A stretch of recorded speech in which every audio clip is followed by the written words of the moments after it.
After discussing sun god Ra and gods linked with his family in first 4 videos, my 5th video was about creator god Ptah and gods considered as the family of Ptah.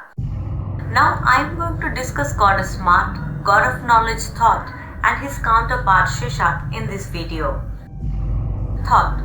Thoth was mainly considered as the god of knowledge. Other than that, he was also the god of wisdom, magic, and the moon. Thoth was heavily associated with the arts of magic, the system of writing, development of science, and the judgment of the dead. He was inventor of hieroglyphic writing, music, Egyptian civil and religious practices. It was also said that he was the author of Book of the Dead and Book of Breathings. Thoth played many vital and prominent roles in Egyptian mythology. He used to maintain the universe as a meditating power, especially between good and evil, making sure neither had a decisive victory over the other. He was one of the 2 deities other than Maat who stood on either side of Ra's boat. He helped other gods with his magic and knowledge in time of their crisis. Some Egyptian mythology also credits him with the creation of 365 days calendar. Originally, according to the myth, the year was only 360 days long and Nut was sterile during these days, unable to bear children. Thoth gambled with the moon for 5 extra days and won. During these 5 days, Nut gave birth to her 5 children: Osiris, Set, Horus, Isis, and Nephthys. Thoth created himself through the power of language. He was often depicted as a man with the head of an ibis or a baboon, animal sacred to him. His skull center is Hermopolis. Thoth was the god of magic, and that makes him the most mysterious god of Egypt.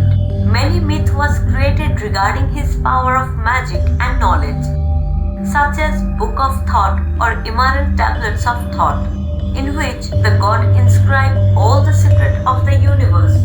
Anyone who read it would become the most powerful sorcerer in the world, but would be cursed by their knowledge. People have been searching for this text despite the warning.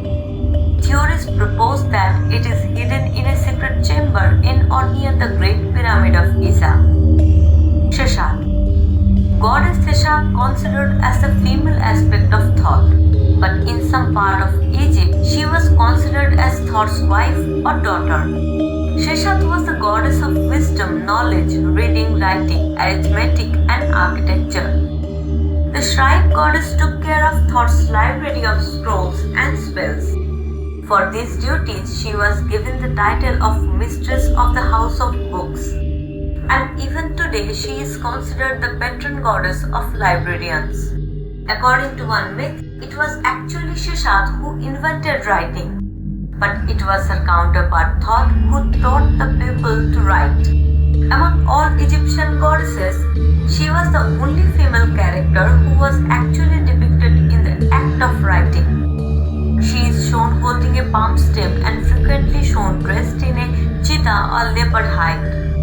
It was she who recorded by notching her palm the time allotted to the pharaoh for his stay on earth. Thoth and Seshat had a child called Karnak. Maat, an important goddess of Egypt. She came into being when sun god Ra rose from the waters of Nile, and so she was often described as a daughter of Ra. It was sometimes said that she occasionally traveled in his boat with him, guiding the direction. She was sometimes described to be the wife of Thoth.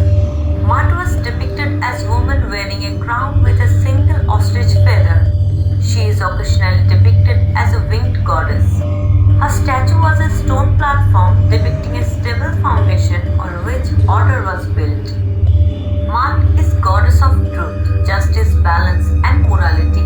She decided whether a person would successfully reach the afterlife by weighting their soul against her feather of truth. The universe was ordered and rational because of goddess Maat. She was the one who kept the stars in motion, the seasons changing, and the maintaining of the order of heaven and earth. The forces of chaos were always present and treated the balance of Maat. Cult center of goddess Maat is Karnak temple of Luxor. Nahmauit. At Khanum, goddess Nahmauit considered as wife of Thoth. She is goddess of protection. She was generally depicted as a woman nursing a child, wearing a headdress in the form of sistrum, which associating her with goddess Hether. In the temple of Amun of Karnak, Hether and Thoth appear together, and Hether is also given the name Nahmauit. Nahmauit and Thoth had a child named Neferhor. That's it for now. Please keep watching, liking and subscribe to this channel for more videos.